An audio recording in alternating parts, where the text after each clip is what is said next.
2026 சட்டமன்ற தேர்தலையொட்டி சென்னையில் இன்று தொடங்கிய வாக்குப்பதிவு இயந்திரங்களை சரிபார்க்கும் பணி 1 மாதம் நடைபெறும் என்று மாவட்ட தேர்தல் அலுவலர் குமரகுருபரன் தெரிவித்துள்ளார். செய்தியாளர் ஜெபர்சன் இணைப்பில் இருக்கிறார். ஜெபர்சன், வணக்கம். வாக்குப்பதிவு இயந்திரங்கள் சரிபார்ப்பு பணி 1 மாதம் நடைபெறும் என்று தெரிவிக்கப்பட்டுள்ளது. விவரங்களை சொல்லுங்கள்.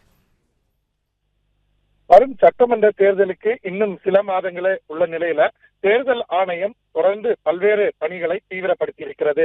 எஸ்ஐஆர் என்றும் வரைவு வாக்காளர் பட்டியல் வெளியிடுவதற்கான பணிகள் என பல்வேறு விஷயங்கள்ல தேர்தல் ஆணையமானது தீவிரமாக செயல்பட்டு வருகிறது. இந்த நிலையில்தான் அடுத்த கட்டமாக வாக்குப்பதிவு செய்யக்கூடிய இயந்திரங்களை தயார்படுத்த பணியில ஈடுபட்டு வருகிறார்கள். குறிப்பாக இந்த தமிழகம் முழுவதும் இந்த பணியானது தொடங்கப்பட்டிருக்கிறது. குறிப்பாக சென்னையில் உள்ள 16 சட்டமன்ற தொகுதிக்கு உட்பட்ட வாக்குப்பதிவு இயந்திரம், அதே போல நாம் யாருக்கு வாக்களித்தோம் என்பதை தெரிந்து கொள்ளக்கூடிய இயந்திரம், விவிபேட் இயந்திரம் என அனைத்து இயந்திரங்களும் சிந்தாதிரிப்பேட்டையில் உள்ள வாக்குப்பதிவு அந்த பெட்டிகள் வைக்கப்பட்டிருக்கிறது. அந்த பகுதியில் இன்று பூட்டு சீல் வைக்கப்பட்டிருந்த அந்த அறை திறக்கப்பட்டு அந்த பணிகள் தொடங்கியிருக்கிறது. குறிப்பாக கடந்த நாடாளுமன்ற தேர்தலில் பயன்படுத்தப்பட்ட இந்த முழுமையான கருவிகள் அனைத்தையும் பெல் நிறுவனத்தை சார்ந்த பொறியாளர்கள் இங்கு வந்து இந்த பணியை மேற்கொள்கிறார்கள்.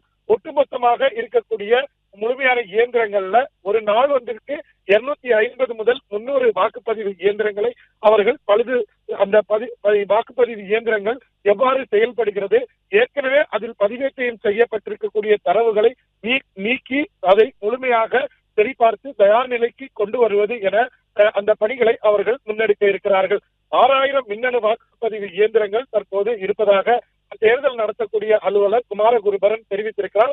தொடர்ந்து 1 மாத காலத்திற்கு இந்த பணியை மேற்கொள்ள இருப்பதாகவும், வரக்கூடிய சட்டமன்ற தேர்தலுக்காக இந்த வாக்குப்பதிவு இயந்திரங்கள் தயார்படுத்தக்கூடிய பணி நடைபெற்று வருகிறது. இந்த பணியை அங்கு இருக்கக்கூடிய கட்சியினர் சார்பில் அனுமதிக்கப்பட்டிருக்கக்கூடிய நபர்கள் நேரடியாக வந்து இதை கண்காணிக்கவும் ஏற்பாடு செய்யப்பட்டிருக்கிறது.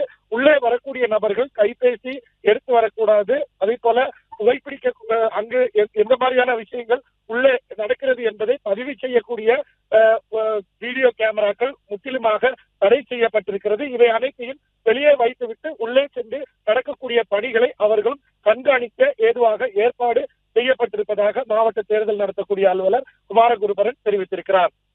பிளே ஸ்டோர் மற்றும் ஆப் ஸ்டோரில் இருந்து பாலிமர் செயலியை QR கோடு மூலம் பதிவிறக்கம் செய்யுங்கள். செய்திகளை உடனுக்குடன் பெறுங்கள்.